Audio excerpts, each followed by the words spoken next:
Assalamualaikum warahmatullahi wabarakatuh. Alhamdulillah, nahmaduhu wa nasta'inuhu wa nastaghfiruh wa na'udzu billahi min shururi anfusina wa sayyiati a'malina. Man yahdihillahu fala mudilla lahu wa man yudlil fala hadiya lahu. أشهد أن لا إله إلا الله وحده لا شريك له وأشهد أن محمدا عبده ورسوله. اللهم آتي نفسي تقواها وزكيها أنت خير من زكاها أنت وليها ومولاها. أما بعد. إخوة الإيمان جماعة المسلمين رحمكم الله، رحمني ورحمكم الله جميعا. Ikhwan, Alhamdulillah, kita sambung majlis ta'lim. Malam ni kita cuba tengok buku kita itu pada muka surat 33. Cuba kita tengok pada muka surat 33.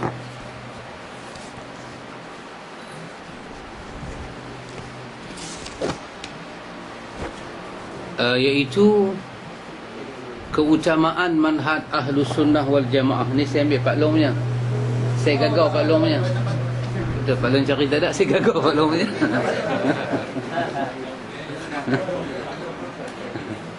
Pak Long, nah, Pak Long ada tak apa? Pak Long ada tak apa?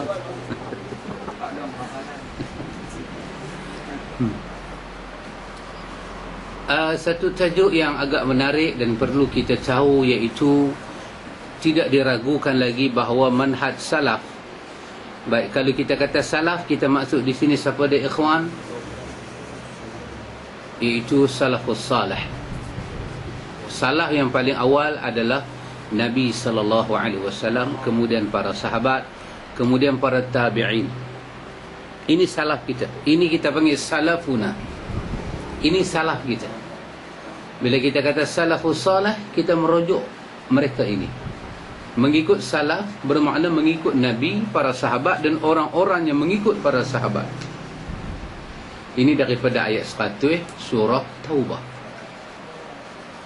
Walladzina taba'uhum biihsanin, iaitu sekelompok orang yang datang kemudian mereka mengikut Muhajirin dan Ansar biihsanin. Mereka mengikut dengan baik sekali. Maka manhaj tidak diragukan lagi, manhaj salaf. Manhaj apa makna? Jalan, sistem, kaedah beragama dengan cara salaf, itu maksud dia manhaj. Tidak diragukan lagi bahawa manhaj salaf adalah satu-satunya manhaj yang dapat diterima oleh setiap generasi dari masa ke semasa. Cuba kita perhatikan kepada bahasa yang dia pakai. Bahasa ni tak perlu ditukar lagi. Iaitu tidak diragukan lagi bahawa manhaj salaf adalah satu-satunya, bukan di antara satu, satu-satunya. Kalau di antara satu bermakna jalan lain pun okey juga. Tapi ini satu-satunya. Tak ada dua, tak ada tiga, tak ada empat. Siapa tidak ambil manhaj salaf, akidah salaf, beribadat cara salaf, bermuamalat cara salaf, siapa yang tidak ambil manhaj salaf untuk mendekatkan diri pada Allah, maka dia telah terkeluar daripada jalan yang sebenar. Dia telah berada pada jalan kesesatan. Jalan kesesatan yang pertama, dia akan melampau, satu. Yang kedua, dia akan memberi tafsiran yang bercanggah dengan salaf. Yang ketiga, mau tidak mau, dapat tidak dapat, jalan sesat, dia terpaksa mereka ayat sendiri dan hadis sendiri. Sebab ayat Quran yang turun 30 juzuk dan hadis-hadis yang sahih tidak mewakili mana-mana jalan kesesatan. Jadi jalan yang sesat, dia kena mengheret Quran datang kepada dia secara paksa. Maka berlakulah tafsiran-tafsiran yang janggal, yang aneh, yang ganjil untuk seluruh ajaran-ajaran yang sesat. Itu kita kenal manhaj. Dan manhaj lain daripada manhaj salah, manhaj sesat, jalan dia mesti tak clear. Tak clear dengan makna tak ada dalil, tak jelas. Dia sama. Dan jalan dia mesti susah. Jalan dia mesti susah. Ni tambah dekat-dekat nak masuk Ramadan dah ni kan. Ada sebahagian orang perempuan kalut lah, tak nak bayar qada. Dalam duk qada teringatlah tahun sudah pun tak habis qada lagi. Ustaz, lagu mana nak buat? Ustaz kata tahun ni pun kena qada, tahun depan punya pun kena qada, kena pidyah lagi satu. Dia mesti sukar, dia mesti payah. Manhaj salaf tak susah. Manhaj salaf dia mudah. Dia tidak ada tahun sudah punya puasa ganti tahun ni kena bayar dengan pidyah-pidyah, tidak ada. Kerana dia tak menyusahkan orang. Dalil dia jelas, jalan dia jelas. Maka saya katakan bahawa ikhwan, manhaj salaf satu-satunya manhaj yang kita kena pakai. Sejak para sahabat hingga sekarang dan pastinya hingga hari kiamat. Seperti kata Imam Malik, fama lam yakunu yawma idzin dinan, apa-apa yang telah fama lam yakunu dinan, apa-apa yang tidak menjadi agama di zaman Nabi, maka dia tidak akan jadi agama sampai kiamat. Apa-apa yang menjadi agama zaman Nabi, walaupun dia tidak diterima daripada masa ke semasa, zaman ke zaman, dia tetap agama di sisi Allah. Dia tetap agama di sisi Allah. Karena itu, sebagaimana hadis Nabi SAW, hadis Imam Muslim, mari kita tengok hadis ini. La tazulu ta'ifatun min ummati zahirina 'ala al-haqqi la yadurruhum man khadhalahum hatta ya'tiya amrullah wa hum kadzalik. Hadis Imam Muslim. Ini hadis yang beritahu kepada kita, siapa-siapa duduk di atas manhaj salaf dia benar. Siapa-siapa duduk di atas manhaj salaf dia akan tertolong. Siapa-siapa yang duduk di atas manhaj salaf, dunia sekeliling tidak akan memudaratkan dia. Siapa-siapa yang duduk di atas manhaj salaf, akidahnya kuat, perjalanannya begitu jelas. Nabi bersabda dalam teks Arab tu, la tazulu, terjemahan Melayu, akan sentiasa ada. Maksud la tazulu, tak akan putus. Hampa tanam dia macam mana pun dia naik, dia jadi macam rumput. Mesin macam mana pun dia tumbuh. Jijak macam mana pun dia tumbuh. Bubul basta 15, basta 16 pun dia tumbuh. Rumput Pak Amir, rumput. Itu bermakna la tazalu, sentiasa akan ada daripada umat ini. Kata orang Melayu, patah akan tumbuh, hilang akan berganti. Dia tak boleh dipadamkan. Sentiasa akan ada jaminan daripada Nabi. Sunnah dia tak mati.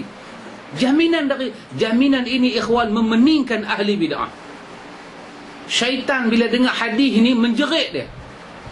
Daripada zaman Adam sampai kiamat dia berusaha mematikan sunnah. Tiba-tiba hadis ni keluar daripada mulut Nabi, menjerit syaitan.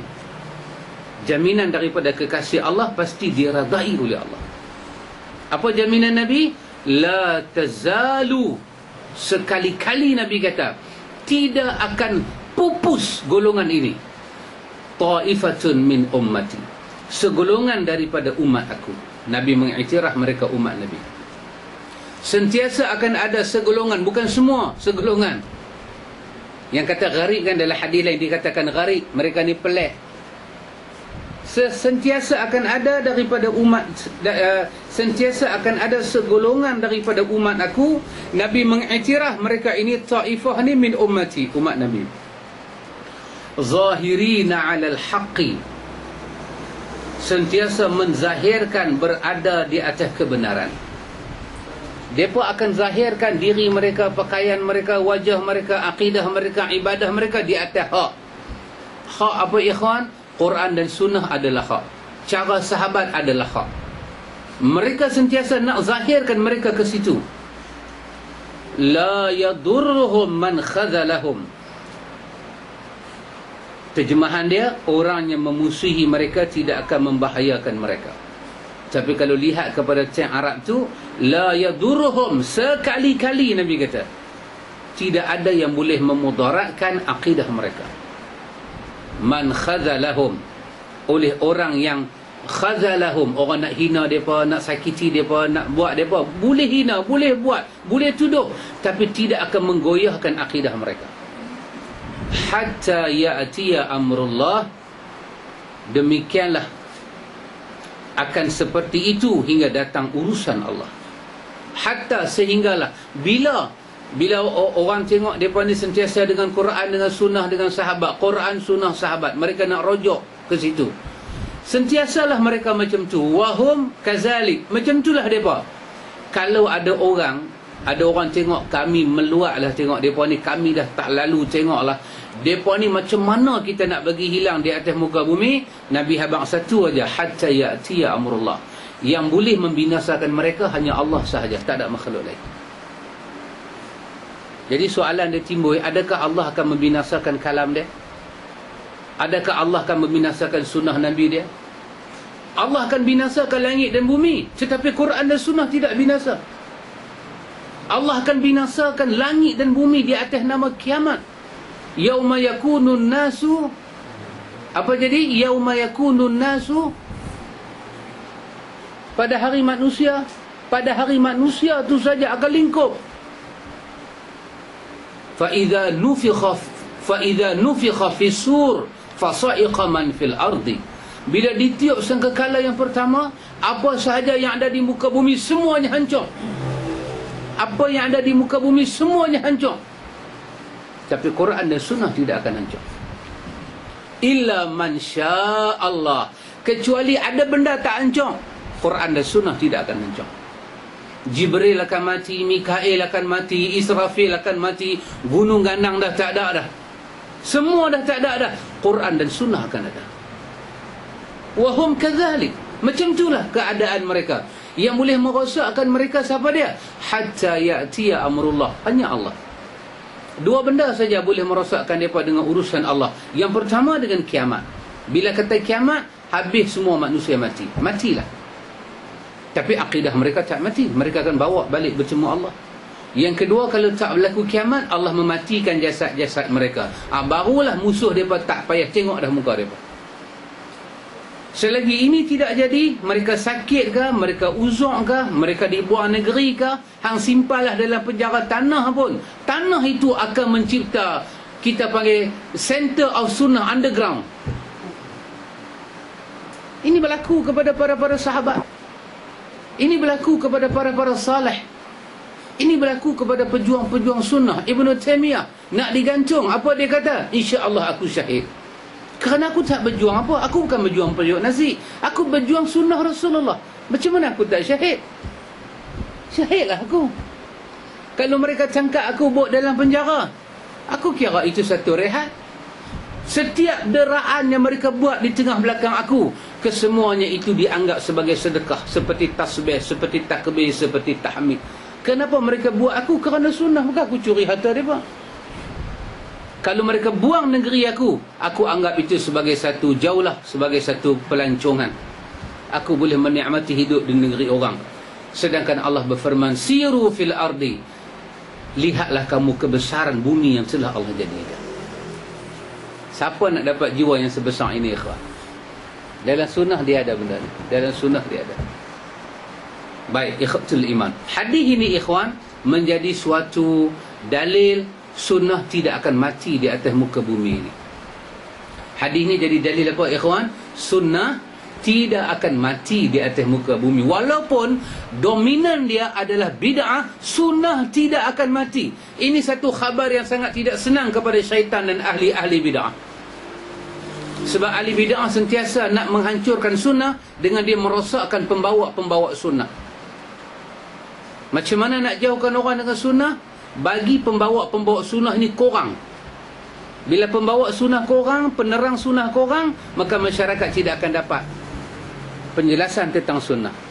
Zaman moden macam ni, jangan benarkan sunnah bercakap banyak di TV, di surat khabar, di radio, di media-media elektronik. Jangan, benamkan.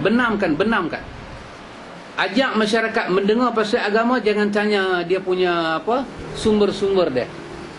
Kalau ustaz kata ada riwayat, adalah riwayat, jangan duk tanya. Jangan tanya riwayat-riwayat tu semua. Dididik macam tu. Sami'na wa ata'na. Tapi untuk benda mungkar, sepatutnya sami'na wa ata'na untuk innama qaulal mu'minin iza du'u ila Allah wa rasuli. Sesungguhnya perkataan orang beriman bila diajak mereka kepada Allah dan Rasul, mereka menyatakan sami'na wa ata'na. Tiba-tiba mereka ubah. Sesungguhnya orang beriman apabila diajak selain daripada Quran dan Sunnah, mereka menyatakan sami'na wa ata'na. Untuk Quran dan Sunnah, mereka katakan sami'na wa asayna. Kami dengar, kami langgar. Kami dengar, kami langgar. Untuk bid'ah, sami'na wa ata'na. Perubahannya sangat mungkar telah berlaku dalam episod menyampaikan agama kepada umat. Jangan bimbang ikhwan. Jangan bimbang walaupun kita seorang. Hadis ni membela kita. Kenyataan sejarah sesuai dengan apa yang Allah janjikan. Bahawa manhaj inilah yang sentiasa kukuh. Tak mesti ikhwan kebenaran itu dia dominan. Tak mesti. Tapi yang jelasnya dia kukuh. Dia kuat. Kita tak boleh mengukur. Allah beri kepada kita nusrah wa tamkin, pertolongan dan kekuatan ini. Kita tak boleh ukur dengan kita dominan ataupun tidak. Nescaya kita akan tengok perjalanan para anbiya. Ada anbiya dalam hadis yang Nabi cerita tentang Isra' Mi'raj. Nabi tengok satu Nabi tak ada umat. Nabi tengok satu Nabi, satu umat. Dua umat, rajulun aw rajulani. Tetapi Allah mengisytiharkan dakwah para Nabi adalah benar. Sepanjang Nabi Allah Musa mendakwahkan Bani Israel, Nabi Allah Musa tak pernah dapat kita kata tamkin. Apa dia? Kekuasaan untuk mengatur negara Mesir itu dengan Quran dan dengan Taurat dan Sunnah Nabi Musa. Tapi itu bukan bermakna Nabi Musa dianggap orang yang kalah dan Fir'aun dianggap orang yang benar. Tidak ikhwan. Kalau kita menyatakan kalau awak benar, kenapa awak tak menang? Kalau orang tanya kat kita lagu tu, kita kata sifat kebenaran bukan mesti dia dominasi keadaan. Sifat kebenaran disampai dan dia menyentuh jiwa manusia, dan manusia berubah dengan kemahuan dia. Allah katakan di dalam Al-Quran kepada orang-orang Muslim supaya berhati-hati. Apabila kamu suka sangat dengan Islam, jangan sampai kamu paksa orang kafir masuk Islam. La ikraha fid din, qad tabayyana rusydu minal ghayy. Jangan kamu paksa mereka. Tidak ada paksaan dalam Islam. Kenapa ikhwan? Kebenaran itu dia melembutkan jiwa manusia. Kalau dia datang kepada sunnah, katalah Malaysia, undang-undang Malaysia ni Quran dan Sunnah, perlembagaan dia Quran dan Sunnah, dan kita buat undang-undang. Siapa buat bid'ah, kami sebat 80 rotan. Maka orang tak buat bid'ah kerana takut kena sebat ke kerana faham itu bid'ah? Kerana takut kena sebat. Besok kalau undang-undang sebat tu hilang, tukar kerajaan, orang buat dah bid'ah. Orang kan buat bid'ah. Kenapa? Kerana sifat dia memaksa. La ikraha fid din. Kamu jangan paksa orang kepada sunnah. Jangan paksa orang kepada Quran dan Sunnah. Kenapa? Qad tabayyana rusydu minal ghayy. Kerana Allah telah memberi penjelasan di antara petunjuk dan kesesatan. Faman yakfur bit-taghuti wa yu'min billah faqad istamsaka bil 'urwatil wuthqa lan fisama laha. Siapa yang menolak kekufuran dan dia beriman kepada Allah, itulah kekukuhan akidah yang telah dia miliki. Pasal itu kita tak perlu takut, ikhwatul iman. Bukan mesti apa bukti awak ikut Quran dan Sunnah awak benar. Tengok, awak duduk, orang Sunnah duduk di Malaysia berapa puluh tahun, kerajaan Malaysia tak ikut Quran dan Sunnah pun tak. Itu bukan dia punya penilaian. Bukan penilaian dia. Penilaian dia, kita di atas manhaj apa sekarang. Oh, kalau begitu kacaulah Nabi Allah Ibrahim. Nabi Ibrahim tak pernah memerintah Iraq. Musa tak pernah memerintah Mesir. Nabi yang agak jadi menteri, Nabi Yusuf, dia seorang lah. Nabi Sulaiman agak besar sikit. Lepas tu tak ada dah lah. Nabi Isa lagi kesian, umat dia sendiri nak tangkap dia, nak bunuh dia. Pasal itu kita tak pandang. Kita tidak pandang kepada dominan, tapi kita pandang apa yang kita buat ini. Perjalanan kita beribadat kepada Allah, kita berdiri di atas apa. Kalau dominan, kita akan sedih ikhwan. Dan kita tak perlu sedih. Baik. Manhaj inilah yang sentiasa teguh dan kukuh berdiri di atas garis depan membela kemungkaran agama yang suci ini. Yang duk bela Islam, agama yang suci ni siapa? Manhaj ini. Bukan kita. Kita tahu kesucian Islam kerana kita belajar Quran dan Sunnah. Mana kita tahu keistimewaan dan keutamaan manhaj salaf yang melimpah, hanya Allah sahaja mengetahui. Telah membuat para pengikutnya sentiasa merasa betah di dalamnya, dipermudahkan mengamalkannya, dan tidak gentar menghadapi musuh-musuhnya, lawan-lawannya. Betul tak? Adakah kita rasa gentar nak pergi semayang, orang angkat kunut, kita tak angkat kunut, dia main dah ketak perut? Alamak, alamak. Ataupun tangan kita duk naik sikit macam orang duk jack. Tak ada. Dengan penuh seronok kita beribadat kepada Allah, dengan penuh seronok. Tak ada kita rasa apa. Lepas kita sembahyang, kita wirid cara kita, subhanallah, subhanallah. Kita bangkit, orang duk ramai-ramai doa amin, amin, amin. Kita tak kata apa. Kita tak mencela, kita tak mencemooh. Bahkan kita menyatakan, kalaulah mereka tahu apa yang kita tahu, kalau mereka tahu apa yang kita tahu, mereka jumpa apa yang kita jumpa, mereka belajar apa yang kita belajar, dekat tu kita kata, nescaya mereka takkan buat apa yang Nabi tak buat. Kalaulah mereka tahu apa yang kita tahu, nescaya mereka tidak akan cakap yang macam mereka duk cakap lah, memanglah Nabi tak buat, apa salahnya kita buat. Kalau mereka tahu apa yang kita tahu, mereka tak akan cakap macam lah mereka duk cakap. Dengan penuh seronok, ikhwatul iman. Betul. Tak ada nak gentar. Kenapa kita nak gentar? Manhaj ini sentiasa bersinar dan tidak pernah pudar menerangi jalan orang-orang yang beriman. Allahu Akbar.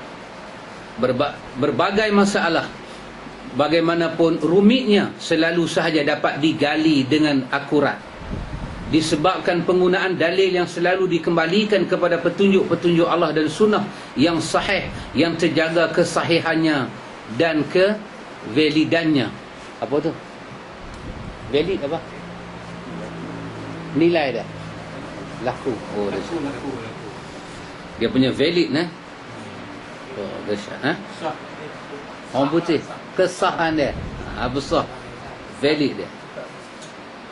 Kalau orang tanya kita, apa benda paling besar ada dalam sunnah ni kepada kita? Orang tanya kepada kita, sama ada ditanya dengan soalan yang umum atau soalan yang khusus. Kalau dia tanya soalan yang umum, apa istimewa Islam ni? Kalau itu soalan yang umum. Kalau dia tanya soalan yang khusus, hampa duk belajar sunnah ni, apanya hampa dapat? Kalau kita nak jawab 1, 2, 3, kita kata 1, 2, 3. Ni saya habis Ramadan pun tak habis kita duk senarai ABC tu. Kita jawab dengan ayat Quran, sepotong ayat Quran yang telah memuatkan kenapa kita berada di atas jalan sunnah ini. Di samping kita menyatakan ini jalan yang benar, mungkin panjang jawapan situ. Tetapi kalau orang tanya kepada kita, apa yang ada dalam sunnah ni, apa istimewa sunnah, sampai hampa tak boleh langsung nak bertolak ansur dengan masyarakat, kita kata kita tolak ansur. Benda yang boleh tolak ansur, yang tak boleh, tak boleh lah. Apa istimewanya benda hampa duk belajar? Ataupun orang Islam sendiri yang tak faham Islam, dia tanya, apa istimewanya hampa duk pertahan Islam, hampa duk ajar Islam yang pelik-pelik ni ke orang? Nenek moyang kita dah buat semua elok dah. Dia kata nenek moyang kita dah buat elok dah. Wahai, dia tak buat apa pun, nenek moyang dia buat semua. Kita jawab dengan satu ayat, kerana ayat ini telah menjawab semua keistimewaan yang dimiliki oleh Al-Quran dan Sunnah. Apa dia, ikhwan? Al-yawma akmaltu lakum dinakum wa atmamtu alaikum ni'mati wa raditu lakumul Islam madinah. Jawapan yang paling pendek kita kata, kerana di sini ada redha daripada sisi Allah. Wa raditu lakumul Islam madinah. Allah kata, aku telah beri redha aku pada jalan Islam. Jalan Islam, jalan apa? Jalan Quran dan jalan sunnah Rasulullah. Semayang cara sunnah Rasulullah ni, apa kita dapat? Kita dapat redha daripada sisi Allah. Bukankah orang sufi dan orang tarikat nak mencari redha Allah sampai mereka jadi pelik-pelik? Bukankah orang tasawuf sedang mencari redha Allah sampai mereka terbuat hadis-hadis palsu? Bukankah kita kata apa, penyokong-penyokong dan pengembang-pengembang mazhab yang taksub dengan satu mazhab, kerana mereka nak mempertahankan mazhab mereka, kerana Allah, mereka mencipta pandangan-pandangan yang tak benar tentang mazhab mereka? Bukankah semua manusia ini buat kerana mencari redha Allah? Nah, Quran menyatakan wa raditu lakumul Islam madina. Aku redha Islam agama kamu. Dan Islam mana yang Allah turun di dalamnya tidak ada Quran dan sunnah? Satu orang membawa Islam dengan Quran dan dengan sunnah, kita kata Islam dia tak benar. Kenapa kita tak setuju dengan puak-puak anti hadis? Kerana padanya ada Quran, tidak ada sunnah. Kerana itu kita tak bersetuju dengan dia. Kenapa kita tolak Syiah? Kerana di dalamnya langsung tidak ada hadis dan tidak ada Al-Quran. Kita tolak mereka. Benda besar ada dalam sunnah yang kita bawa ini, ikhwan, adalah redha daripada sisi Allah. Manusia yang mana di atas muka bumi ini yang paling Allah redha? Muhammad sallallahu alaihi wasallam. Selepas Muhammad, para sahabat. Mana kita tahu Allah redha para sahabat? Bacalah ayat 100 surah At-Taubah. Allah kata untuk sahabat Nabi dan orang-orang yang mengikut sahabat Muhajirin dan Ansar, kami bagi dua benda. Pertama, kami bagi redha kami. Kedua, kami bagi syurga kami. Kenapa kita nak cari jalan lain? Kita tak terliak nak masuk tarikat Naqsyabandi. Kita tak terliak nak masuk tarikat Syadzili. Demi Allah tak terliak. Walaupun dulu pernah masuk. Kita dah keluar. Setelah kita jumpa sunnah ni, kita dah tak mau dah. Kenapa, ikhwan? Kenapa? Di mana ada janji redha Allah? Pada Islam ini. Kita nak undang-undang Islam, pasti Allah redha dia. Kita nak kehidupan masyarakat Islam, pasti Allah redha dia. Dan bila kita bercakap tentang Islam, dua sumber sahaja, Quran dan sunnah. Dan para sahabat adalah orang yang pertama telah mengamalkan Quran dan sunnah. Jadi tidak ada masalah. Tidak ada masalah. Fala tuzakki anfusakum huwa a'lamu liman ittaqa. Quran kata, jangan kamu belagak jiwa kamu telah bersih kalau kamu tak ikut Muhammad. Sesungguhnya Allah Maha mengetahui siapa yang telah sampai takwa dalam hati dia. Fala tuzakku anfusakum. Jangan kamu belagak bersih hati kalau kamu tak ikut Muhammad. Tengok Quran turun macam tu. Jangan kamu belagak, kamu bersih kalau kamu tak ikut Muhammad. Kerana itu, ikhwan, manhaj yang membersihkan jiwa, manhaj Rasulullah sallallahu alaihi wasallam. Sehingga kan Nabi tidak wafat, malaikat turun ayat ini, kesempurnaan Islam. Dan antum akan tengok, kita ikutlah aliran mana pun. Apabila kita bercakap soal hadis, soal dalil, makin kita melihat dalil dia, makin kita akan tengok kelemahan dia akan keluar.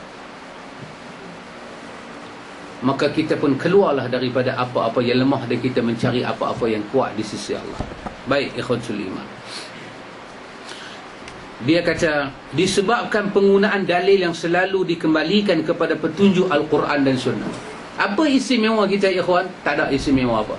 Di kalangan orang Sunnah ni, ada yang taktif cakap pun ada. Ada ustaz Sunnah Pak Amir, dia bercakap 10 minit, orang lina sejam. Dia tak pandai cakap, tetapi dia istimewa. Kenapa? Kerana dia sentiasa kembalikan diri dia pada Allah dan Rasul. Fa in tanaza'tum fi syai'in farudduhu ila Allah wa Rasul. Di situ istimewanya kita. Kita bukan kembali pada syekh, bukan kembali pada hawa nafsu. Kita bukan kembali kepada siapa-siapa. Kita kembali pada Quran dan kepada sunnah. Ya, itulah keistimewaan kita, ikhwan. Sehingga kan kalau kita salah, kita sanggup membetulkan jalan kita. Syekh Nasaruddin Al-Albani beberapa tempat dia mengaku, aku silap. Aku silap. Ada hadis-hadis yang sahih, aku telah kata dia dhaif.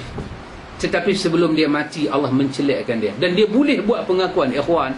Nak duduk tempat dia macam tu, dunia berguru dengan dia, tiba-tiba tak buat pembetulan. Come on baby. Tak boleh buat. Tak boleh buat, ikhwan. Tak boleh buat. Tapi dia boleh buat. Kenapa? Kerana rujukan kita adalah Al-Quran dan Sunnah. Kita boleh buat. Kalau rujukan kita mimpi, ni saya belum dapat mimpi lah. Memang tak akan buat. Baik, antum cuba tengok muka surat 35 itu, keutamaan manhaj Ahlus Sunnah wal Jamaah. Apa keistimewaan kita? Apa keistimewaan Ahlus Sunnah wal Jamaah? Satu, manhaj ini adalah manhaj para sahabat Nabi sallallahu alaihi wasallam yang secara langsung merengkuh ilmu daripada Nabi sallallahu alaihi wasallam. Ini manhaj Nabi. Pasal itu rujukan kita Quran dan Sunnah. Pasal itu rujukan kita Quran dan Sunnah. Mesti kembali kepada Quran dan Sunnah. Yang kedua, manhaj ini adalah manhaj yang diterap oleh para sahabat yang mendapat bimbingan langsung daripada Nabi SAW. Lepas Nabi wafat, para sahabat makin pakai sistem macam ni. Merujuk kepada Nabi, merujuk pada Quran, merujuk kepada sahabat. Abdullah, seperti mana Abdullah bin Abbas, Anas bin Malik, setelah Rasulullah wafat, mereka merujuk kepada sahabat-sahabat yang agung seperti Zaid bin Thabit. Mereka merujuk kepada Zaid bin Thabit. Abdullah bin Abbas masih rujuk kepada Zaid bin Thabit, kerana dari segi umur Abdullah bin Abbas umur dia masih muda dengan Nabi. Zaid bin Thabit dah sini. Tunggu di depan rumah Abdullah bin Abbas, tunggu di depan rumah Zaid bin Thabit supaya Zaid keluar nak mengambil hadis daripada Zaid. Kata Zaid bin Thabit, apa ini wahai Abdullah? Kata Abdullah bin Abbas, beginilah kami menghormati orang yang berilmu di kalangan para sahabat. Kami sanggup tunggu dia. Kata Zaid bin Thabit, wahai Abdullah bin Abbas, suarlah tangan hang mai kat aku. Abdullah suar, maka Zaid cium tapak tangan Abdullah bin Abbas. Kata Abdullah bin Abbas, apa ini Zaid? Zaid bin Thabit kata, beginilah Nabi mengajar kami menghormati keluarga Nabi sallallahu alaihi wasallam. Ya, masih ambil ilmu. Susunan itu Abdullah bin Abbas ambil ilmu daripada Zaid, tak putus. Cuba bayang kepelikan manusia hari ini boleh menyampaikan ilmu yang putus daripada Nabi. Sahabat tu patutnya sahabat tak berjumpa dah dengan sahabat. Secara umumnya semua sahabat tengok Nabi dan dengar kuliah Nabi. Buat apa nak merujuk lagi? Macam dah Pak Amir macam kita buat kuliah malam ni kan, semua dengar kuliah. Balik faham sendiri ya. Buat apa nak tanya Pak Amir, betul ke ustaz? Dia kata betul, faham pun ada. Kan? Pak Amir pun nak tanya kawan tu buat apa, kawan tu kata lah Pak Amir pun dah ada. Tapi dah Ahlus Sunnah masih bertanya untuk dapat kepastian. Anas mengambil hadis daripada Zaid bin Thabit. Umar mengambil hadis daripada Mughirah bin Syu'bah. Masih bertanya. Wahai mereka sahabat Nabi, mereka belajar dengan Nabi. Antum tengok kepelikan manhaj yang ada hari ini, langsung tidak memikirkan jalan mereka sampai ataupun tidak pada Nabi, dan masih mendakwa manhaj mereka benar. Masih mendakwa. Kepelikan itu wujud kepada orang-orang yang tidak ikut Nabi sallallahu alaihi wasallam. Yang ketiga, manhaj ini adalah manhaj para sahabat yang mereka dipuji oleh Nabi. Nabi kata khairun nasi qarni. Nabi memuji para sahabat. Oh, Nabi puji siapa? Nabi puji para sahabat. Ya. Habis kita nak ikut siapa? Nabi ajak makan dengan bismillah. Kita pula pergi belajar dengan Habib-Habib, sebelum makan kena buat tahlil. Nak buka puasa kan, paling afdal buka puasa buat tahlil dulu. Kalau afdal lagi baca Yasin.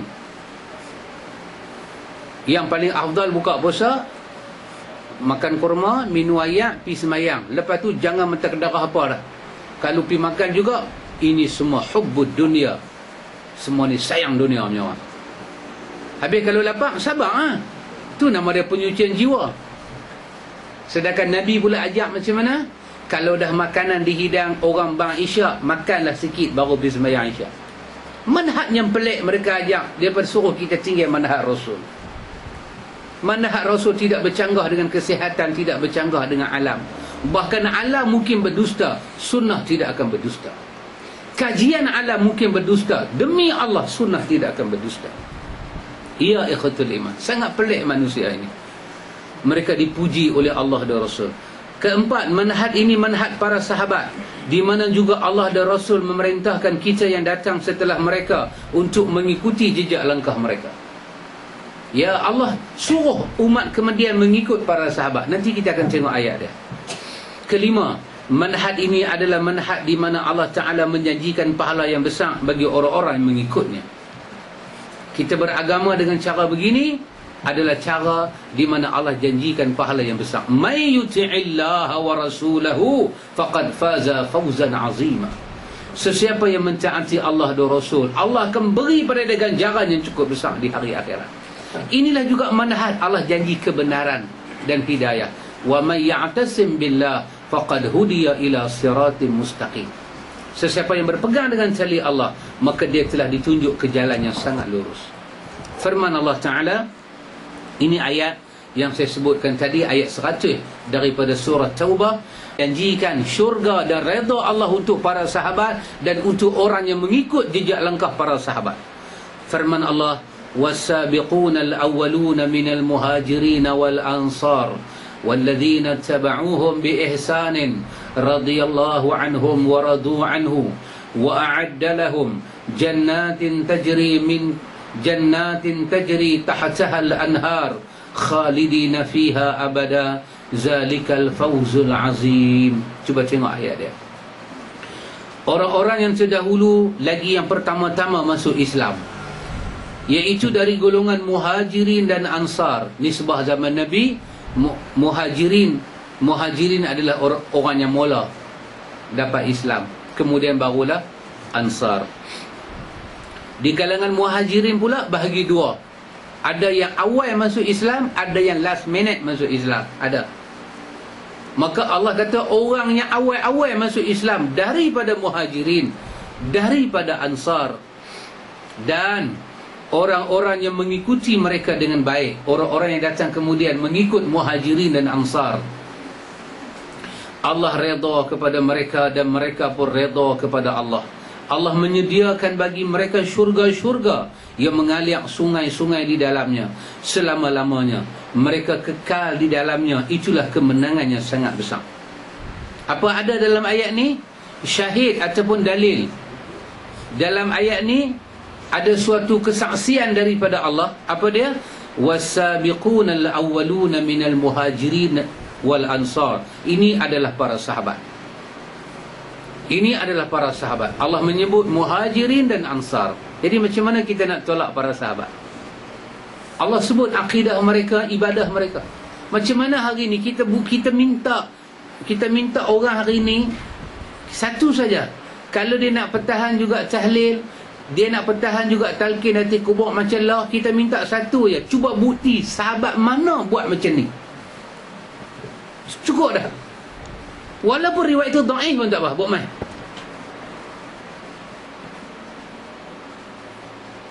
Kata orang tua-tua Pak sampai kucing bertanduk, tak ada. Sampai ayam jantan bertelur, tak ada.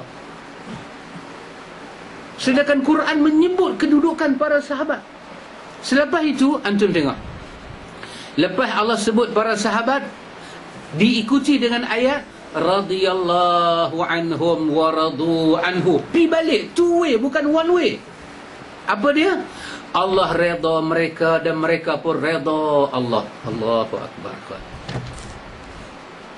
Mereka ambil daripada kitab lain. Macam mana? Mereka ambil daripada kitab lain yang ada tulis talqin dengan tahlil ni. Kitab Weda. Kita Hindu ha? Kitab Hindu. Allahu akbar. Tu kira kasar lah pakcik. Kitab Veda. Dan tapi betul ya apa pakcik kata, kerana sami Hindu membuktikan, bukan kita buktikan. Saya ingat dalam baca ilmi ada pakcik nah, Facebook baca ilmi ya, yang menyebut tahlil malam 1 malam 2, yang membuktikan itu bukan kita, sami Hindu. Dan dia berkeluar kitab Veda. Dalam bahasa asal Veda tu, dia berkeluar dan dia tunjuk berapa jilidnya duk ada Veda. Dia kata dia heran, dia dalam Hindu dia buat kerja ni, bila dia masuk Islam dia tengok sebagian orang Islam buat kerja Hindu. Dia yang menerangkan. Kita cari dalam sunnah memang tak ada. Bahkan kita baca dalam I'anatul Talibin, syarah kepada Fathul Mu'in, ada 5 jilid pondok-pondok baca. Dalam situ pun dia kata kenuri malam 3, malam 7, malam 40, Ini semua dia kata daripada kerja yang bid'ah yang tidak ada dalam sunnah. Itu i'anatul talibin. Ya betul. Manhaj para sahabat ini ikhwan, jangan main-main. Ini radhiyallahu anhum wa radu anhu. Allah redha mereka, mereka redha Allah. Antum bayang kita duk kembali ni, cara sahabat ini redha Allah. Sahih ataupun dalil kewajipan kita mengikut sahabat. Tengok firman Allah, walladzina tabauhum biihsan. Allah juga akan bagi syurga dan redha Allah kepada siapa? Dan orang-orang yang mengikuti mereka dengan baik. Ya ikhwan, inilah kita. Apa dia? Di mana kita duduk dalam ayat 100 ni? Pada kalimah walladzina tabauhum biihsan. Bahkan kalau tengok rentak Quran tu dalam ayat 100 tu, Allah susun muhajirin, Allah susun ansar.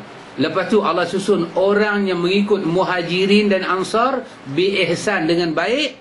Baru datang ayat ini, radhiyallahu anhum. Allah redha ketiga-tiga golongan ini.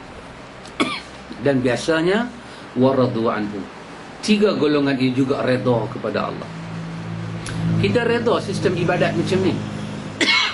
Kita redha ikhwan sistem akidah. Kita tak melakukan penyelewengan dalam akidah. Yang berfirman Allah berada di atas arasy, Allah sendiri, bukan Tok Wan kita. Bagaimana manusia menggunakan kuasa dia menafikan Allah berada di atas arasy? Allah di atas lisan dia menyatakan dia di atas arasy. Para sahabat menyatakan demikian. Dan kita demi Allah, macam mana Allah duduk di arasy? Kita kata laisa kamitslihi syai'. Yang tak sama dengan manusia. Jangan bayang raja duduk atas singgasana. Jangan bayang macam tu. Allah turun daripada langit, daripada arasy ke langit dunia. Macam mana Allah turun? Laisa kamitslihi syai'. Hanya Allah mengetahui, kita tak tahu. Kita tak mengubah, demi Allah tak mengubah. Tapi mereka datang, mereka mengubah. Allah kata dia ada di atas arasy, mereka kata Allah ada di mana-mana. Fi kulli makan. Allah tu mawjud fi kulli makan. Mereka yang mengubah, bukan kita. Allah redha pada orang yang tidak mengubah kalam dia. Kerja mengubah kerja Yahudi, bukan kerja orang Islam. Allah redha. Masya Allah ikhwatul iman. Itu ayat Quran yang kita jadikan sebagai pemujuk hati kita ikhwan, untuk berada di atas manhaj salafus salih. Nabi semayang tanpa usalli, kita tak ada usalli ikhwan. Awak kita tak tahu ke sebut usalli? Cakap orang putih pun boleh. Takkan kita tak tahu sebut usalli? Berapa kali kita duduk pergi Mekah, duduk buat umrah. Nak cakap Arab satu dua boleh Macam kita Pak Mik kan, takkan ana, enta, antum, antuma, antuna, anti, anta. Boleh Pak Long? Bukan sulah 15 kali punya i'rab tu kan. Tak ada apa, fa'ala, fa'alu, fa'ala, fa'ala. Tak ingat. Takkan nak kata usalli kita tak tahu. Tapi why kita tak buat? Kerana kita melihat dalam hidup Nabi, hidup orangnya sembahyang, orangnya Allah suruh kita contoh dia sembahyang, tak pernah sekali dia sebut. Para sahabat paling tahu sembahyang Nabi, tak ada seorang sebut. Imam mazhab paling tahu hadis itu, tak ada seorang sebut sunat. Macam mana kita nak buat? Ayat Quran kata walladzina tabauhum biihsan. Kamu ikut muhajirin dan ansar dengan baik. Kita bukan lawan dengan orang. Yang duk tuduh kita ni orang yang tak mau ikut cara sahabat. Kedudukan para imam tidak standi dengan para sahabat. Kedudukan ustaz tak standi dengan para sahabat. Kita disuruh ikut para sahabat, bukan sahabat kena ikut kita. Bukan kita duk kena ejeh, kena otter, kena nak pergi buat apa dah. Mengikut para sahabat dengan baik, biihsan, dengan baik. Itu saja kerja kita Pak Mek. Tak ada apa. Kita tengok riwayat, tak ada satu daripada para sahabat menyatakan siapa yang puasa 5 tahun, 3-4 tahun sudah puasa, sampailah tak bayar qada. Setahun naik fidyah denda pasal dia lama tak puasa. Kita tidak mendapati riwayat itu di kalangan para sahabat. Kerana tu bila orang tanya kita, kita kata berapa banyak awak hutang puasa, awak bayar puasa. Kalau awak bayar fidyah, awak tak payah qada puasa. Perempuannya mengandung, dia mengandung nak menyusu anak bulan puasa. Kalau dia menyusu anak, dia rasa letih tak larat nak puasa, kita kata tak payahlah puasa, nanti awak qada. Kalau awak qada, awak tak payah fidyah. Kalau awak tak larat nak qada, awak fidyah, awak tak payah qada. Kita tak menyusahkan dia. Kenapa? Kerana kita tidak berjumpa benda-benda itu. 2 in 1 dia kena buat. Kita kata wallahu ta'ala alam, kita tidak tahu. Kita melepaskan diri daripada kaedah itu. Melepaskan diri. Kenapa ikhwan? Adakah kita bodoh? Bukan pasal kita bodoh. Melihat tidak ada riwayat, bagaimana kita nak angkat itu sebagai agama? Tidak ada. Kita nak puasa, nawaitu saumardin, nawaitu saumardin. Tidak ada nawaitu saumardin. Yang adanya ialah niatkan puasa kita esok hari untuk Allah. Apa maksud niat puasa untuk Allah? Ya Allah, esok 1 Ramadan. Dalam doa kita boleh membetulkan niat kita. Ya Allah, besok 1 Ramadan aku nak puasa semata-mata kerana Hang. Amin. Itulah niat puasa. Dan hadis menyebut tengah malam. Ya, masuk maghrib tu kita perbetul lah niat kita. Bukan nawaitu saumardin. Habis-habis tarawih, nawaitu sauma. Alhamdulillah, kita dah niat puasa. Itu bukan niat puasa. Itu nama dia nasyid. Kenapa diniatkan puasa itu untuk Allah? Bukan membaca, kita nak meniatkan puasa untuk Allah. Membetulkan jiwa kita bahawa ibadat puasa ini aku berikan kepada Allah. Itu maksud meniatkan diri kita dengan ibadat puasa itu untuk Allah. Tak perlu sebut nawaitu saumardin, usalli fardal zuhri, tak perlu. Kita daripada rumah kita duduk jalan, naik motor, nak pergi surau, macam-macam benda kita tengok. Mungkin niat kita terganggu. Bila sampai atas sejadah, kita ingatkan diri kita, ya Allah, aku sembahyang lohar 4 rakaat ini bukan kerana siapa-siapa, ya Allah. Bukan kerana riak, 4 rakaat lohar ini aku buat semata-mata untuk Hang. Itulah niat zuhur. Allahu Akbar. Habis. Bukan usalli fardal zuhri 4 rakaatin ma'muman. Makmum ke imam? Tanya ke orang, saya makmum ke saya imam? Wahai duduk depan. Dia baru Allah, mulut kata Allah, hati duduk lintas saja aku sembahyang. Dah ikhwah, bukan begitu. Kenapa kita kata bukan begitu? Kerana tidak ada riwayat Nabi sembahyang begitu. Nabi selalu membetulkan sahabat, niatlah salat kamu ini untuk Allah. Niatkanlah salat ini untuk Allah. 5 kali kita salat, niatkan salat ini untuk Allah. Bukan Nabi ajak lafaz, meniatkan. Kerana dalam nak buat salat, mungkin niat kita akan terganggu. Kita masuk masjid, tiba-tiba kita tengok kawan hutang kita. Cantik, 2 in 1 lah. Lepas sembahyang aku boleh minta hutang. Astaghfirullahalazim. Dah. Kalau lepas sembahyang aku tak ada minta hutang pun tak apa. Ya Allah, aku sembahyang untuk Hang, ya Allah. Sembahyang ni aku main masjid untuk Hang, ya Allah. Tak ada kena mengena dengan siapa-siapa. Itu maksud betulkan niat untuk Allah. Dalam duk ambil ayat sembahyang kerana Allah, jalan itu semua kerana Allah. Sampai ayat 3 sembahyang, Nabi hanya hajak dalam hadis fakabbir Allahu Akbar. Itu saja Nabi ajak. Dan itu yang kita nak buat. Yang dia tu usalli ni, spesial kita sembahyang sama-sama orang lain. Bila kita kata usalli, kawan yang sebelah tu, dia kata aku nak sembahyang. Kalau Arab tu ada di sebelah macam mana? Dia kata, Hang nak sembahyang, aku pun nak sembahyang juga. Nah, itu yang jadi masalah tu. Kita ikut orang usalli. Cuba kita nak harap apa, hang duk usalli tengok. Dia marah ke tak marah? Hang duk ganggu orang pun. Tak faham, Ustaz? Tak apa, saya maafkan Pak Mi. Betul, sebahagian Pak Mi sebut tu betul lah. Memang Arab nanti kata dekat kita, aku pun nak sembahyang juga. Masalah dia apabila ustaz-ustaz Melayu menyatakan sunat, menyatakan usalli. Dia duduk pegang yang tu. Kalau dia tak kata usalli, dia rasa dia telah hilang benda sunat. Sedangkan Imam Suyuti, imam besar dalam mazhab Syafi'i, menyatakan tidak ada usalli. Bahkan di dalam syarah kitab Fathul Mu'in yang dibaca oleh semua pondok-pondok, dalam kitab itu menyatakan tak pernah Nabi sembahyang dengan usalli. Wala aqulu biqauli usalli. Nabi tak pernah sebut kalimah usalli. Ini kitab besar-besar sebut. Bahkan dalam kitab Imam Syafi'i 9 jilid punya doa ada, depan ke belakang, belakang ke depan dalam bab sembahyang, yang adanya ialah salat itu dimasuki dengan takbir. Tidak pernah ada riwayat daripada Imam Syafi'i memulakan sembahyang dengan usalli. Tidak ada. Demi Allah saya katakan tidak ada. Tapi berlaku penyelewengan. Kita kata okeylah, kawan tu nak usalli, dia usallilah, itu hal dia. Tetapi apa yang jadi masalah, dihukum orang tidak melakukan usalli telah meninggalkan benda yang baik dalam sembahyang. Itu masalah dia. Dihukum orang. Tak buat dekat tu, dihukum dengan Allah punya nama-nama Pak Amir. Tengok, nama je sembahyang, tapi rugi. Kita kata pasal apa saya sembahyang rugi? Semua benda sunat hang kerat habis. Macam mana awak nak kata sunat? Rasulullah tak buat. Adakah Rasulullah telah kerat sunat? Dialah ajar kita sunat-sunat yang mana? Ini yang kita kata masalah, ikhwan. Mesti kita kuatkan hati kita, ikhwan, untuk kembali kepada cara beribadat para sahabat. Mereka ahli syurga, ikhwan. Bagaimana kita nak sembahyang? Kita jumpa riwayat kan, dalam hadis Muslim, riwayat menyatakan, Nabi menyatakan, siapa yang rajin sembahyang masuk syurga dengan pintu sembahyang.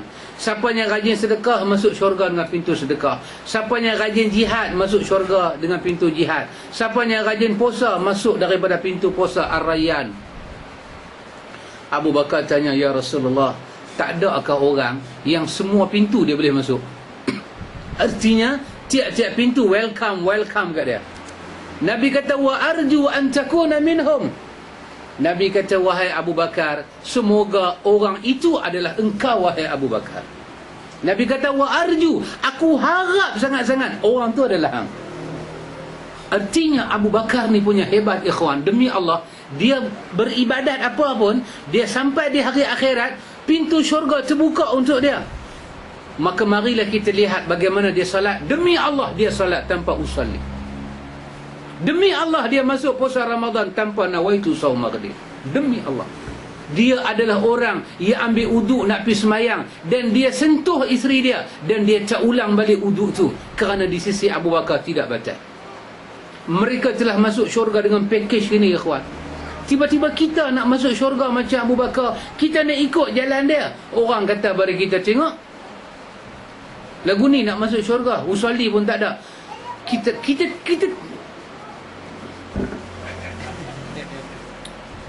dia tak boleh faham apa yang kita faham. Kita nak guna bahasa yang keluar daripada Dewan Bahasa Pustaka, dia hukum kita. Kita kata, tuan, yang sembahyang tak usalli ni Abu Bakar, dan semua pintu syurga gamit dia. Dia kata, tak apalah, Abu Bakar sembahyang tak usalli, dia ahli syurga dah. Kita lah kena usalli, tak syurga lagi.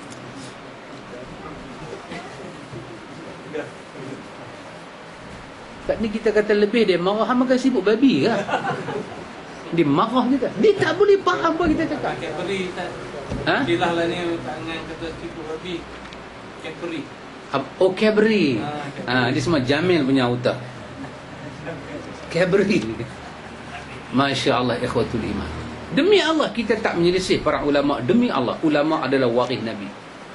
Tetapi kita tak pernah beriman dengan para ulama. Ulama tidak maksum dalam Ahlus Sunnah. Ulama membantu kita apa yang mereka tahu, tetapi ada yang mereka tidak tahu, yang ulama lain tolong bagi tahu. Demikianlah dikatakan ilmu wa fawqa kulli dhi ilmin, di atas orang yang tahu ada orang yang lebih tahu. Itu Quran sebut kepada kita, ikhwan. Jadi kita mengikut manhaj para sahabat. Ya, para sahabat. Nabi kata Umar ahli syurga, Nabi kata Uthman ahli syurga. Bagaimana sembahyang mereka? Bagaimana puasa mereka? Umar yang ahli syurga tu, ketika dia ditikam oleh Abu Lu'lu'ah tu, oleh Majusi, dia ditikam. Umar rebah, Umar sakit. Umar adalah Amirul Mukminin, khalifah yang besar. Orang main ziarah dia keluar masuk. Ketika dia sakit, dia angkat badan dia. Bila satu budak muda ziarah dia, budak muda tu kata, aku nak balik. Umar panggil dia, Ta'al ya Fattah. Wahai, dia pemimpin, dia khalifah. 2/3 dunia meminta Umar jaga mereka. 2/3 dunia. Orang putih kata, Pak Amir, 2/3 world. 2/3 world kan universal pakcik? World. Minta Umar perhatikan mereka. Umar kata, Umar cuma ada satu, mana larat aku nak jaga hampa. Mereka kata, Umar, hang mengaku sudahlah, kami rasa aman.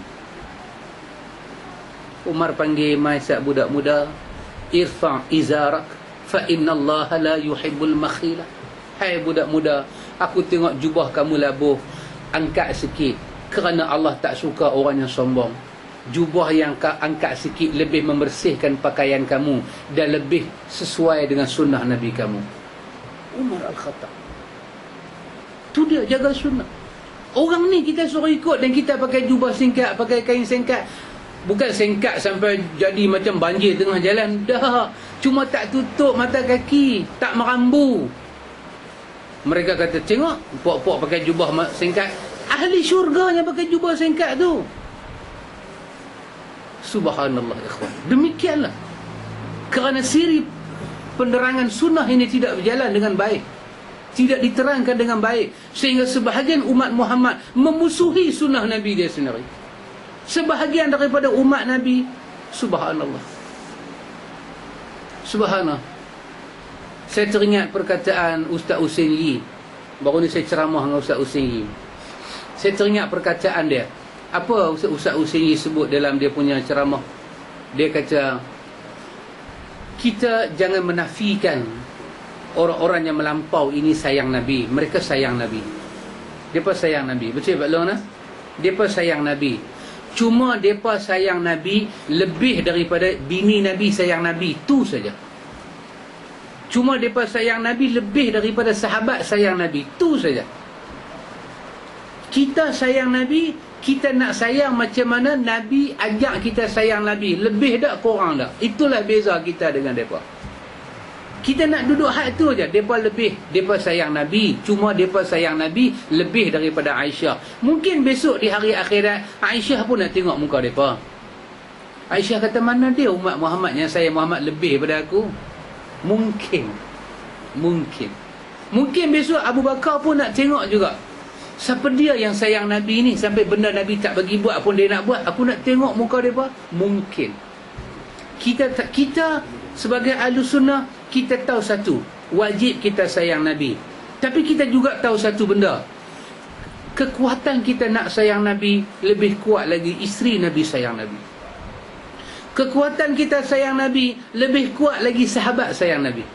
Tetapi pun demikian, kita kena masuk daripada orang-orang yang berjiwa besar untuk sayang Nabi. Itu saja.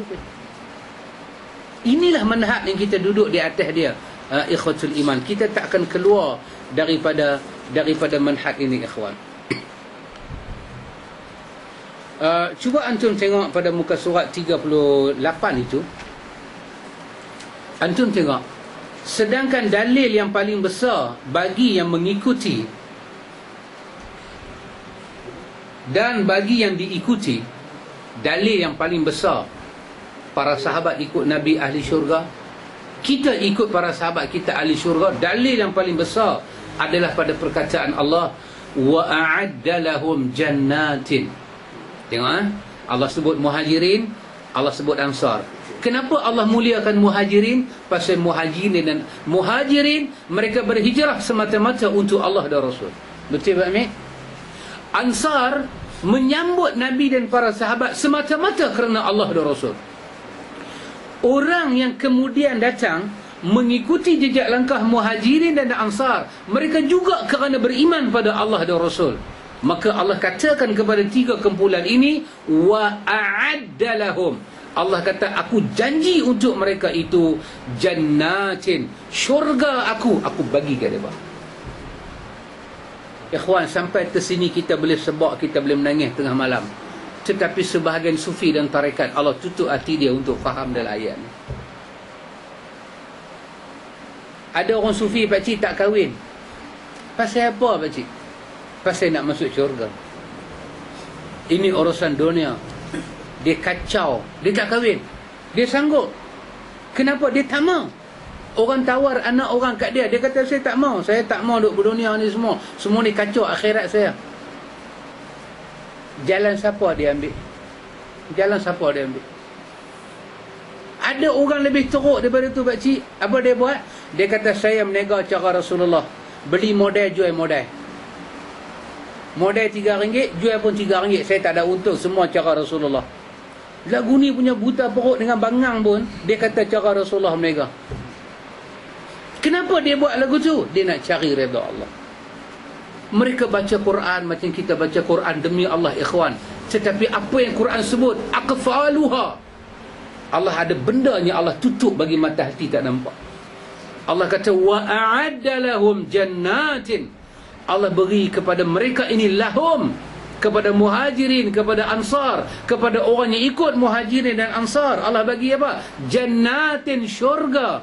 Kemudian Allah sifatkan syurga itu tajri tahtahal anhar khalidina fiha, syurga yang mengalir sungai di dalamnya buat selama-lamanya. Allah kata zalikal fawzul azim, itulah kemenangan yang sangat besar. Dari ayat dan hadis dikemukakan di atas dapat difaham bahawa wajib setiap Muslim untuk ittiba', mengikuti Al-Quran dan Sunnah dengan mengembalikannya kepada pahaman salafus salih. Mereka adalah kaum yang lebih berhak untuk diikuti berdasarkan firman Allah dan Rasulnya. Mereka adalah orang-orang yang paling jujur keimanannya dan kuat akidahnya dan paling ikhlas ibadatnya. Siapa dia? Nabi dan para sahabat. Kita titik tang situ ikhwan. Kenapa kita duduk di atas manhaj yang besar ini? Kerana benda di antara benda-benda ini. Tapi ayat yang paling besar adalah ayat al-yawma akmaltu lakum dinakum. Allah kata apa yang Allah bagi pada Muhammad sempurna. Wa atmamtu alaikum ni'mati, aku cukupkan nikmat aku kepada Muhammad, kepada Quran, kepada sunnah. Paling dahsyat, wa raditu lakumul islam dinan, aku yang redha, ini jalan kamu, aku yang redha. Habis lagi dah ya. Inilah benda paling besar yang ada dalam sunnah yang kita kena ikut. Redha Allah. Semayang macam Nabi, puasa macam Nabi, semua macam Nabi. Semua kita buat macam Nabi. Apa yang ada pada diri Nabi, kita usahakan ada pada kita. Apa yang tak ada, kita usahakan tak ada. InsyaAllah ikhwan, ini pelajaran kita pada malam ini. Dia senaraikan di sini lebih kurang 13 sebab kenapa kita berada di atas manhaj salafus salih. Kita baru baca 6. Bermakna lagi berapa? Lagi 7 dah. Kita akan tengok. Tapi lepas puasa, kita puasa elok-elok, baru kita sambung. Tapi insya-Allah nanti bulan Ramadan kita boleh jumpa di Batu Ilmi. Jadi kita jumpa Batu Ilmi. Cuma kuliah saya Batu Ilmi tu berhenti pasal sibuk sikit urusan kemasyarakatan, my society. Dia sibuk sikit. Pasal kebetulan cuti sekolah, itulah peluang orang ambil saya bawa berjalan ke Sabah, ke Sarawak, ke Batam, ke Indonesia. Sebab kalau bulan tak sekolah memang saya tak boleh berjalan, pasal terikat dengan anak, isteri tak boleh ambil cuti. Bila cuti sekolah, saya tak payah fikirlah pasal sekolah anak, saya boleh berjalan. Dan minggu-minggu yang saya berjalan tu memang kena minggu-minggu kuliah di Batu Ilmi. Dan masuk sikit dengan anak kakak saya pula nak kahwin, abang ipar saya pun meninggal, saya pun tak ada bapa, saya yang kena take over semua tu. Kakak saya orang yang paling penat sekali nak urus benda tu, jadi apa yang saya boleh buat, saya buat. Itu yang buat kuliah di Batu Ilmi itu tadi nak kata tangguh dah, tapi dia tak berjalan lah. Dia terganggu lah. Bukan pasal Jepun attack Melaya balik apa, tak ada. Dia tak ada sebab nombor 3, nombor 4, dia tak ada. Dia sebab 2 sebab utama itu. InsyaAllah dalam bulan Ramadan ni saya akan cuba cari jalan untuk adakan kuliah di Batu Ilmi. Saya pun dah sembang Ustaz Johan, beberapa buku kita akan baca. Buku kecil-kecil. Masalah di antara buku yang saya akan baca di Batu Ilmi dalam bulan Ramadan, 2 kali baca habis, iaitu Ajaran Sufi dan Tarikat. 20 sebab kenapa kita tak ikut dia. Ditulis oleh orang yang duduk 20 tahun dalam Sufi. Sekarang menjadi pesyarah besar di Ummul Qura di Mekah. Ini di antara buku kita nak baca. Nanti selepas rumah Pak Long ni kita akan baca. Dan beberapa buku kecil lain. Kita akan baca berkaitan dengan nak raya. Buku-buku hak mudah, baca sekali 2 kali khatam. Lagu tu senang. Ni baca tak khatam, baca tak khatam, sampai ustaz arwah tak khatam-khatam. Jadi baca buku yang mudah-mudah. Ini di antara buku yang kita akan baca. Dan ada lagi 2-3 buku yang nanti kuliah kita dibaca ilmiah dalam bulan Ramadan. Saya akan beritahu insya-Allah. Insya-Allah lepas daripada Ramadan kita akan sambung buku ni, bermanhaj yang benar. Di sini kita belajar manhaj yang benar. Kalau habis buku ni kita akan tengok lagi satu buku, apa itu sunnah pula. Ini semua buku mudah-mudah baca. Baca habis, baca habis, baca habis. Insya-Allah ikhwatul iman, semoga diberkati Allah. Ada soalan kan?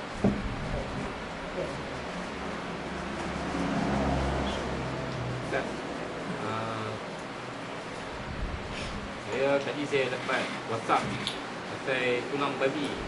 Pasal? Tulang babi, kita mak cawan-cawan buat daripada tulang babi kan. Ya.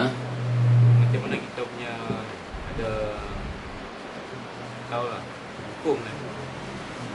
Ya. Boleh guna. Ya, ya. Kalau sahabat tanya saya, pertama kita kena tahu kalau mereka ambil tulang babi untuk buat pinggan-pinggan ni semua, kalau ada babi ni Tuhan tak bagi kita makan. Kalau kulit dia jadi kasut, bulu dia jadi berus, di sisi pandangan-pandangan salah, benda ni tidak ada masalah. Kita, orang kata berus ni daripada bulu babi, nak cat rumah macam mana? Cat api. Sebab dalam mazhab Syafi'i tidak ada riwayat daripada para ulama seperti Nawawi, tidak ada riwayat daripada Nabi babi itu kena sama, tak ada riwayat. Yang ada riwayat anjing. Takkan Nabi tak tahu babi dengan anjing itu sama? Bahkan Nabi menjelaskan masalah anjing, Nabi tak memberi penjelasan masalah babi. Hurriman alaikumud dam, diharamkan kepada kamu darah, dan diharamkan kepada kamu maitata, bangkai, walahmul khinzir, dan daging babi. Jadi Quran mengharamkan kita makan. Bila mereka proses-proses, mereka pergi buat mangkuk, buat cawan ni semua, kita tuang ayak, kita minum. Kalau masa kita tuang ayak, kita minum tu, babi tu punya tulang keluar dan kita pergi telan, yang tu haram. Tapi kalau kita tuang ayak, atas tu ayak yang kita minum, dia punya tu tak keluar apa pun, tak apa. Tapi jangan habaq ke orang lah, ni rahsia kita. Habaq ke orang boleh pula lepas ni. Dia hati balon dengan pelapahnya. Dari segi kekuatan dalil tidak ada. Allah mengharamkan. Tapi seorang mukmin, bila dia tahu benda tu ada campuran babi, dia tak mau lah. Pasal dia mukmin. Kenapa kita nak pergi campur benda tu? Kita bukan bincang soal boleh pakai, tapi mukmin tidak akan buat benda yang mendekati larangan Allah. Ini seperti hadis yang diriwayatkan oleh Nu'man bin Bashir dalam hadis Imam Bukhari. Al-halalu bainun wal haramu bainun. Halal jelas, haram jelas. Di antara dua itu ada benda yang syubhat. Nabi kata, "Faman waqa'a syubhati faqad waqa'al haram." Ini lafaz At-Tirmizi. Siapa yang mengambil benda syubhat, dia mungkin menghampiri benda haram. Itu saja.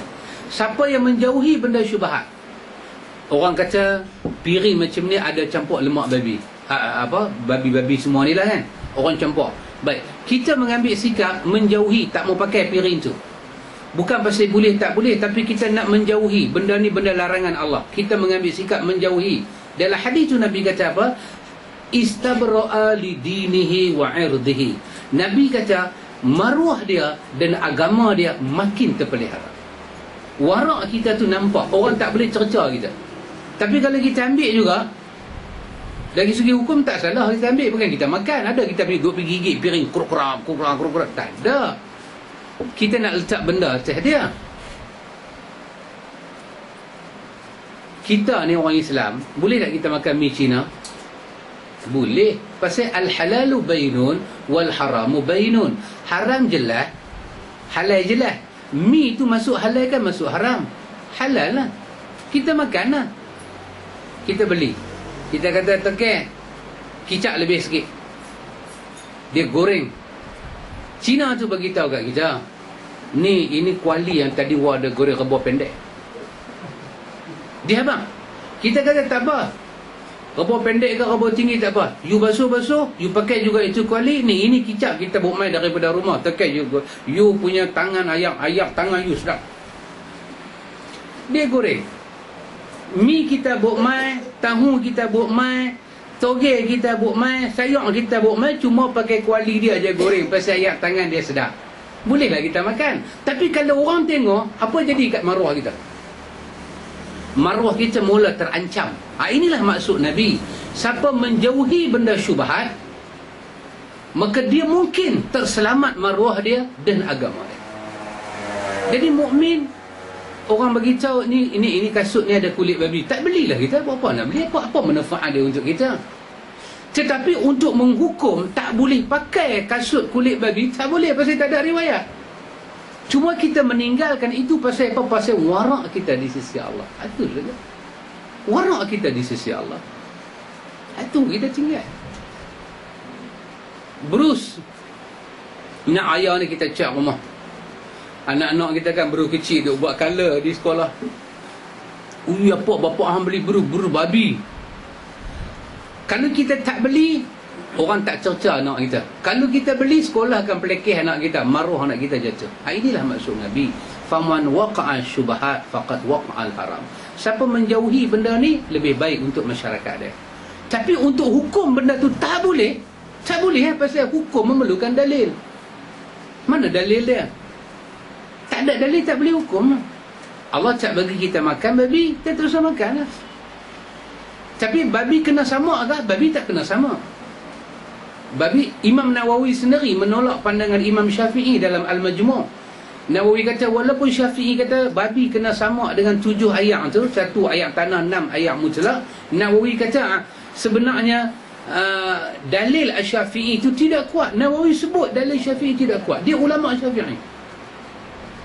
Jadi kalau katalah Cina tu goreng babi, jatuh kita pergi sambut dengan tangan kita, kita pulang balik kat Cina tu, kita tak makan lah. Tangan kita tu macam mana? Pergi basuh dengan sabun, lega. Habis perlu sama? Tak perlu sama. Babi tu comel tengok anak dia beranak-beranak, kita duk urut kepala dia. Dia tu pun ingat ni pak menakan aku kan main urut apa agak. Tangan kita ni nak kena sama? Tak kena sama. Tetapi kalau kita menjauhkan diri daripada babi, lebih terselamat maruah kita di sisi pandangan orang. Kita pergi pegang babi, tak salah dari segi agama. Tetapi pandangan orang bila kita pegang babi, alamak, ustaz lagu ni nak mengaji ke? Dajil betul ustaz. Dia mula dia bubuh perung, dia bubuh, jahanam maruah kita. Jahanam maruah kita. Tapi untuk menghukum tak boleh pegang babi, tak boleh. Kita kena bawa dalil. Halal haram itu daripada Allah dan daripada Rasul.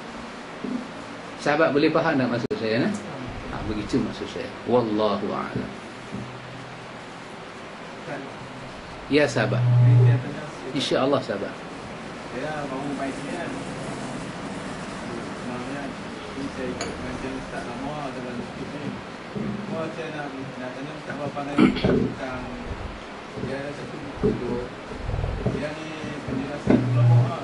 Jadi penjelasan ulama mengenai khilafah khilafah Utsman. Dia ada menulis dia Muhammad bin Abdul. Jadi pada bercerah dalam tu dia banyak menguraikan tentang dia macam perkara-perkara yang kita tak bid'ah pada ini. Tapi dia macam cari satu alasan yang lain untuk mendukung pandangan itu. Wallahu ta'ala alam. Tanya Allah Maha mengetahui. Hakikatnya saya tak pernah baca lah lagi buku lagu tu. Tetapi melihat kepada orang-orang yang membela bid'ah itu biasa. Sebagai contoh, pasal berkaitan dengan sahabat kata mencari dalil membela bid'ah, menyatakan itu tidak bid'ah. Sebagai dalil, sebagai contoh yang pernah Ustaz tengok, ini dijawab oleh Ibnu Hajar Asqalani dalam Fathul Bari, iaitu orang yang mengambil hadis Nabi pada kalimah kullu bid'atin dalalah wa kullu dalalatin finnar. Nabi kata semua bid'ah sesat dan semua sesat masuk neraka. Kata Ibnu Hajar, secara batil mereka telah mengambil hadis ni untuk menyatakan bukan semua bid'ah itu sesat. Mereka menyatakan kullu di sini bukan makna semua, tapi separuh. Mereka ambil hadis ni kait dengan ayat Quran, kait dengan hadis lain. Seperti hadis yang menyebut tentang kullu bani Adam khata'. Nabi kata kullu bid'atin sama dengan kullu bani Adam khata'. Kullu juga, kesemua anak Adam berdosa. Jadi dia kata, bila kita baca hadis ni, kesemua anak Adam berdosa, kita tak boleh kata semua. Kita kena kata sebahagian anak Adam berdosa. Sebab apa? Sebab para nabi pun anak Adam juga, takkan mereka berdosa. Maka bermakna semua di situ, tidak semua. Kalau kita faham begitu, maka kullu bid'ah, semua bid'ah sesat, bermakna bukan semua bid'ah sesat. Maka itulah datangnya bid'ah hasanah dan bid'ah dalalah. Ibnu Hajar dan beberapa para ulama mutakaddimin telah menjawab, inilah satu kebatilan dalam menggunakan bahasa Arab. Dan bila Allah berfirman kullu nafsin za'iqatul maut, semua akan mati, maka bukan semua akan mati, separuh akan mati. Yang tak mati siapa? Tok Wali, Habib-Habib, Maulana tak mati. Maka akan rosak makna ayat-ayat Al-Quran. Maka yang benarnya Nabi tahu bahasa Arab, Nabi tahu nahu, Nabi tahu sarah. Nabi kata kullu bid'atin, artinya kullu bid'atin. Dan Nabi memaksudkan bid'ah dalam urusan ibadah itu, bukan dalam urusan lain daripada ibadah. Dalil-dalil yang macam ni begitu banyak. Seperti usalli tadi, hadis usalli. Mereka mengambil hadis Bukhari. Macam mana kami tahu kata sembahyang ni ada usalli? Sebab Nabi yang menyebut dalam hadis Bukhari, sallu kama ra'aitumuni usalli. Nabi yang kata usalli. Tengok. Dia buku tu pasal dia terbayang. Ya. Boleh. InsyaAllah. Boleh insyaAllah.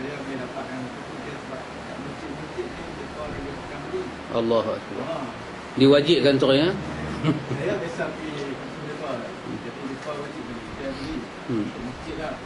Buat rujukan. Jadi apa-apa masalah tu dia buat rujukan. Ya. Jadi itu masalah. Masya Allah. Dalil-dalil macam tu banyak kita dengar. Di Johor itu saya pergi, lebih kurang ada 16 jilid buku. Dia keluarkan satu jilid menjawab setiap benda yang dikatakan bid'ah. Setiap itu ada keluaran tiap-tiap bulan. Jadi bila kita baca buku macam tu, dia punya dalil macam tu. Dia ambil hadis-hadis usalli ada dalam Quran, dalam hadis ada. Ya Hanana, dia mengambil daripada surah Maryam. Daripada surah Maryam, Quran menyebut kalimah wahanana. Dia kata tu ya Hanana. Subhanallah. Kita tak rajin melihat mereka mengambil Quran, mengambil hadis, dia perheret benda tu mewakili diri mereka. Dan ini nama dia criminal knowledge. Cik, criminal in knowledge, satu jenayah yang besar di dalam ilmu. Dan paling dahsyat, paling takut kalau orang yang terpengaruh itu adalah orang-orang yang mengajak orang. Lepas itu pentingnya kita belajar akidah dulu, belajar Quran, belajar sunnah, barulah kita boleh membuat perbezaan. Tak kalau kita tak boleh buat perbezaan. Wallahu ta'ala a'lam.